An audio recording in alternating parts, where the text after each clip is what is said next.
भाई अपना जीतना चाहिए, भाई का सिस्टम।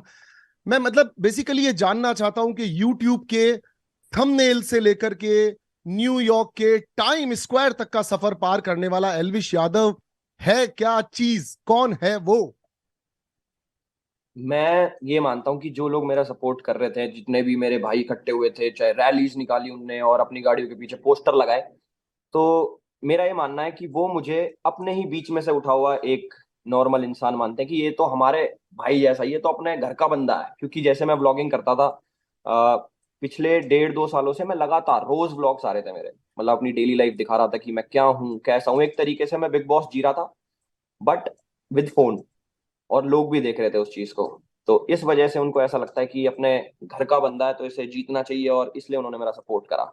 और जो आप दूसरी बात बोल रहे हो कि थंबनेल से लेके टाइम स्क्वायर तक का सफर, जैसे मैं बाहर निकला मेरे को इनने दिखाया कि भाई देखो तुम्हारा तो ये टाइम स्क्वायर पे ऐसे ऐसे आ गया। तो मैंने पहला सवाल इनसे पूछी, मैंने कि तुमने पीछे से कोई जमीन वमीन तो नहीं बेच दी मेरी? जो इतना पैसा लगा दिया, मैंने कि पैसा किसने लगाया है, वो चीज ने मुझे बताई नहीं किसने लगाया, बट बहुत अच्छा लगा देख के कि कहाँ ये मैं भी जानना चाहता हूं और शायद जनता भी जानना चाहती है। बताओ पैसा किसने लगाया है? मैं भी यही जानना चाहता हूँ। पता लगेगा मैं बताऊंगा। कमेंडेबल एल्विश, मैं एक लिटरली बात बता रहा हूं कि तुम कह रहे थे कि मैं पॉलिटिशियन बनना चाहता हूं। प्लीज, किसी आदमी की रोजी रोटी छिन जाएगी अगर तुमने ट्राई की तो। तो हम्म। थोड़ा सोच समझ के कदम लेना अगर तुम पॉलिटिशियन बनना चाहते हो तो। एल्विश, एक चीज मुझे जाननी है, सवाल तो मेरे पास बहुत सारे हैं, पर जी। मुझे एक चीज जाननी है कि जिस एल्विश को हम लोग अंदर देख रहे थे, वो हम्म। एल्विश काफी सॉर्टेड सा, जैसे पूजा भट्ट जी का भी मैं डायलॉग रिपीट करूंगा तो, कि वो है 24 साल का लेकिन उसके अंदर एक बहुत मेच्योर इंसान है। ये ठहराव, वो तुम्हारे साथ कहीं साउथ अफ्रीका के जंगलों में जाकर के शांति से रहना चाहती हैं। तुम्हारी सारे घर में मतलब उनकी किसी से पट नहीं रही थी, और पट उनकी रही थी जो लोग यहाँ तो उनके साथ उनके अकॉर्डिंगली उनके सिस्टम के हिसाब से चल लें। तो आप दोनों की बेसिकली क्या केमिस्ट्री थी, और क्या तुम अंदर से वैसे ही इंसान हो? टू बी फ्रेंकली सेइंग, क्या वैसे ही इंसान हो जैसा स्क्रीन पर इतने दिनों से हमको दिख रहे थे?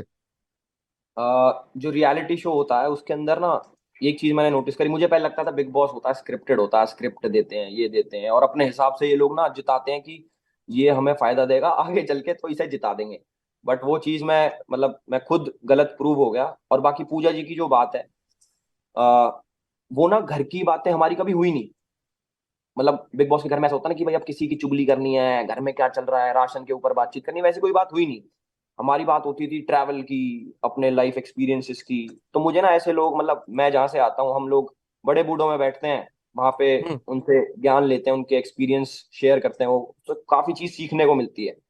तो एक चीज ये जो आपकी है कि क्या मैं बाहर भी ऐसा ही हूँ अंदर भी ऐसा ही हूँ, तो वो चीज मेरी वहां से आती है जो मैच कर पाई ना, कि इस बंदे की वाइब मेरे से मैच होती है। बेशक मैं 24 साल का हूँ, बट मेरी जो बातें थी वो थोड़ी मैच कर गई उनकी वाइब से, तो इसलिए हमारी खूब पटी। और शायद अगर घर की बात होती कि मैं किसी की चुगली करता कि वो देखो कैसा है, ये कैसा है, इतना बुरा है भला है, तो शायद पट नहीं पाती। और मैं ऐसा हूं भी नहीं है चुगली उगली करने वाला बंदा ना, वो मैं कम बोलता हूँ। अगर बोलता हूँ पांच पांच शब्द की चीज 5 शब्दों में, और 500 शब्दों की चीजों में बोलता ही नहीं। डेफिनेटली, ये जो तुमने बात यहाँ पे ऐड की कि हम हमारे बड़े बुजुर्गों के साथ बैठते हैं तो उससे एक ठहराव और एक तरीका आता है, तो वो बिल्कुल डेफिनेटली मुझको दिखता था। जैसा मैंने कहा, सवाल बहुत सारे हैं, तो एक चीज और भी है, ये वाइल्ड कार्ड बन के आना, हम्म। इसको तुम कैसे देखते हो? ये एडवांटेज है, या फिर जैसे मैं अगर बोलूं तो मेरे लिए वाइल्ड कार्ड आना एक एडवांटेज नहीं है। अगर एक आदमी वाइल्ड कार्ड बन के आता है तो हमने हमारे सीजन में भी पूरी ट्राई की थी कि हम वाइल्ड कार्ड्स को बाहर निकाल दें पहले का पहले, और उन्हें जगह